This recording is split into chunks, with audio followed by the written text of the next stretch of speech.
Rates of change. Okay, so we're in section 3.2, and there's some stuff in here about like position and velocity and acceleration and that kind of thing.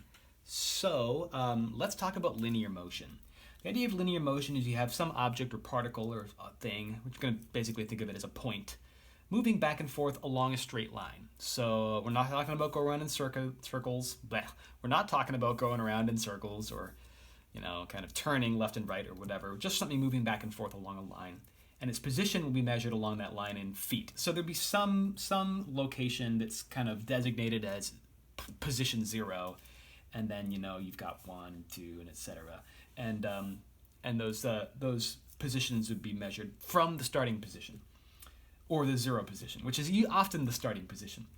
So the position function is usually denoted with s, and the input is t, time. So it's s. It's position at time t. And we're going to do a little example over here. So let's say, for example, I have s of t equals it's going to be 1/2 t cubed minus 6t squared plus 18t.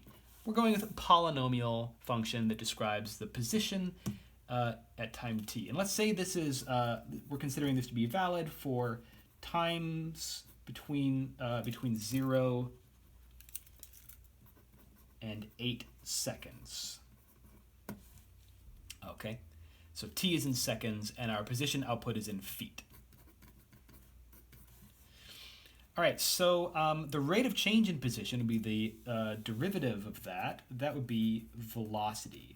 So if we take s prime, right, differentiate with respect to time, we get velocity, v of t. So for our little example here, v of t is going to be, let's apply the power rule to each of these here. We're going to end up also applying constant multiple rule and, of course, sum and difference rule. So we're kind of combining those three things together.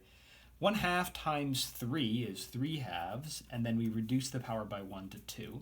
So there's the derivative of the first term, and then for the second term, -6, we'll multiply by 2 to get -12, and reduce the power by 1 from 2 down to 1.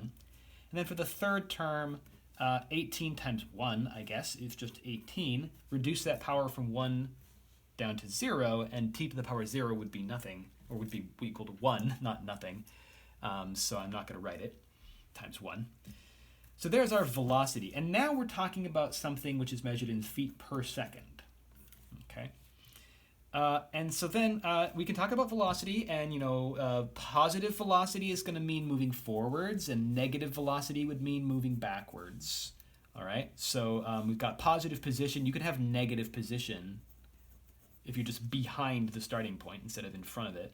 Positive velocity moving forwards, negative velocity moving backwards.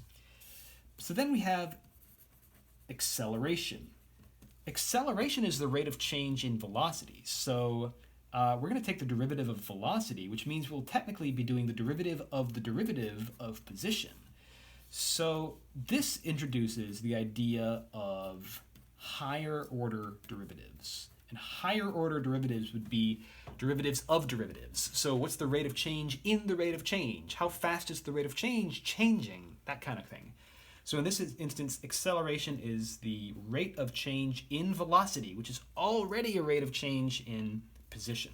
So for our example here, we'll take a derivative again. So the derivative of this function, I'll apply the same rules. 3/2 times 2 is just 3.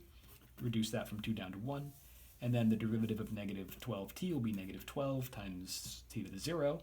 And then the derivative of 18 is 0, so plus 0. And I get this. So that's acceleration. Here's a little example.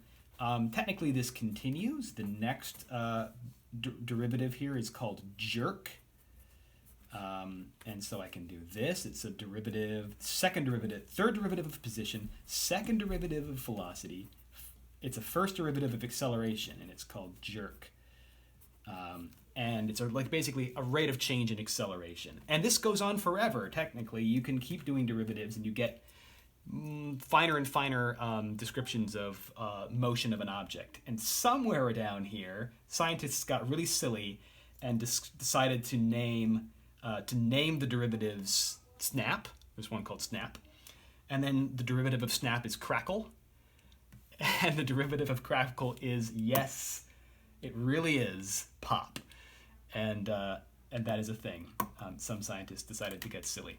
If anyone doesn't get the Snap, Crackle, Pop reference, that is, those are the names of 3 characters in some really old commercials for Rice Krispies.